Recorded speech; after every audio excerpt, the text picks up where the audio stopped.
Peraí, só um minuto. Olá, pessoal. Hoje, 26 de abril de 2021, nós vamos ter a discussão do segundo texto do dia, tá bom? Fique à vontade aí, a dupla. Certo. Bom dia a todos. Nós vamos falar sobre o texto Caminhos da Educação Ambiental, da forma à ação.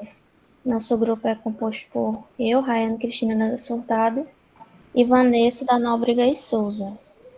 Então, iniciando, o início do texto fala sobre a abordagem relacional como forma de ação. A reunião dos autores de várias partes do Brasil que buscam construir uma identidade para a educação ambiental no combate à crise socioambiental. Então, nesse primeiro momento, o autor fala sobre a importância, né, da reunião desses autores que vão compor essa obra, que no caso é o Guimarães, a Michelle Sator, o Luiz Passos e a Isabel Carvalho, né? Ele fala da forma como eles se conheceram, da forma como eles construíram essa ideia sobre meio ambiente e sociedade durante a vida acadêmica deles, né? E a ligação, né, que eles têm sobre esses temas e como que eles buscaram nessa obra construir essa identidade ambiental e combater, né, essa crise socioambiental, a forma como eles fizeram isso. Pode passar.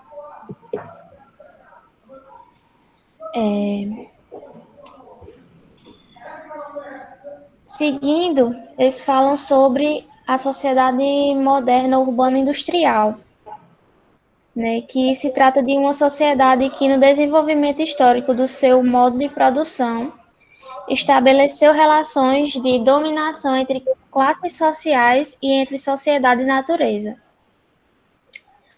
E essas relações, elas têm como base um antagonismo, a opressão e a exclusão, que fala também sobre o que nós vivemos hoje em dia, né? As relações que nós vivemos hoje em dia, que tem a ver também com capitalismo, a relação sociedade-meio ambiente, né?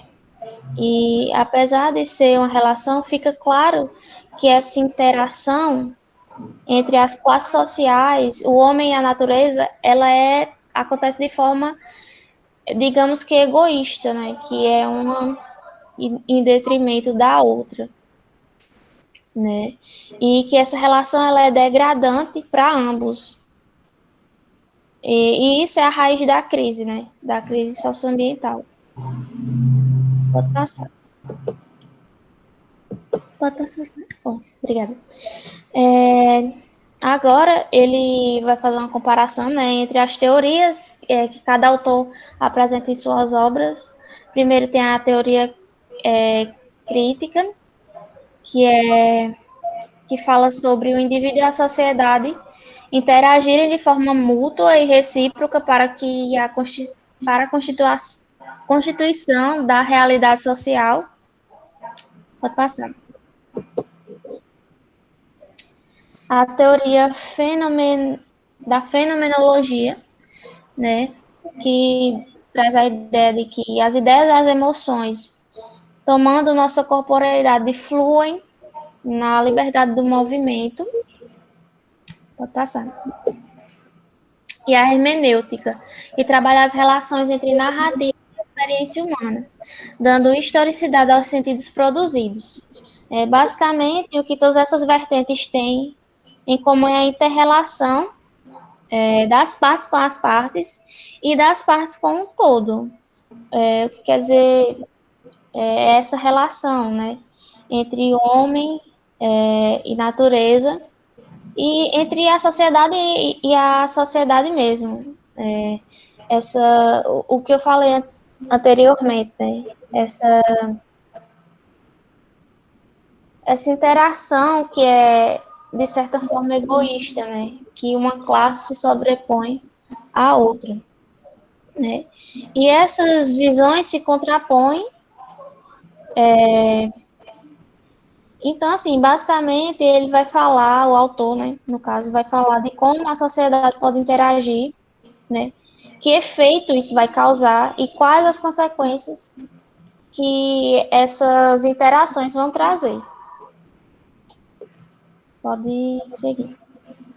Bom, outra discussão que o autor nos traz é sobre os paradigmas da sociedade moderna, que elas reduzem e simplificam a análise e compreensão dos problemas ambientais e trazem as consequências propostas de solução. Um exemplo que é dado no livro é que a superpopulação planetária é a causadora dos problemas ambientais, no sentido de que quanto mais pessoas vai haver mais consumo, mais produção e mais poluição. E qual seria uma solução simplista para isso? O controle de natalidade. Só que a gente sabe que o controle de natalidade não é uma solução que irá resolver uma crise socioambiental. Então, essas soluções elas não trazem transformações significativas para a realidade. E aí, em contraposição a esses paradigmas, vai surgir a abordagem relacional, que ela constrói uma visão integrada do mundo com base nas relações e considera a complexidade da realidade socioambiental. Ou seja, as ações pedagógicas, elas vão ser baseadas nessas relações, do homem com o homem, do homem com a natureza. E aí, quando eu estava lendo esse exemplo citado no livro, eu lembrei de um filme que eu assisti na Netflix, não sei se vocês já assistiram, que o nome é Onde Está a Segunda, que ele é um filme de ficção, que o problema é dado porque os alimentos, né, são cheios de agrotóxicos, e as substâncias contidas nesses alimentos começam a mudar o corpo da mulher. E aí as mulheres começam a ter vários filhos, e aí o mundo todo entra numa crise por causa de alimento, e a solução do filme é fazer um controle de natalidade. Que aí cada casal só poderia ter um filho, e todos os outros eram mortos pelo governo. Então, assim, é um filme bem pesado, mas que traz uma crítica nesse contexto. E aí, outra forma simplista que o livro traz é sobre compreender o processo educativo. Que aí, o primeiro passo é ensinar o que é ecologicamente correto para um indivíduo. Esse indivíduo irá compreender o ensinamento e vai transformar seu comportamento para agir corretamente. E ao conseguir transformar a maioria dos indivíduos, a sociedade irá superar os problemas e ser ecologicamente correta. Só que qual o problema disso? É porque continua sendo uma solução baseada apenas no indivíduo, apenas numa parte do problema. E aí, qual seria a forma correta? É importante, lógico, que cada indivíduo faça a sua parte, só que quando a gente vai comparar isso com o todo, se torna algo impotente diante das grandes estruturas de poder, diante dos governos. E aí é necessário haver um movimento coletivo conjunto que seja estruturado politicamente para transformar essa realidade socioambiental, para que a gente consiga ter mais voz ativa, né? Para que os grandes líderes das nações aí façam leis mais rígidas em relação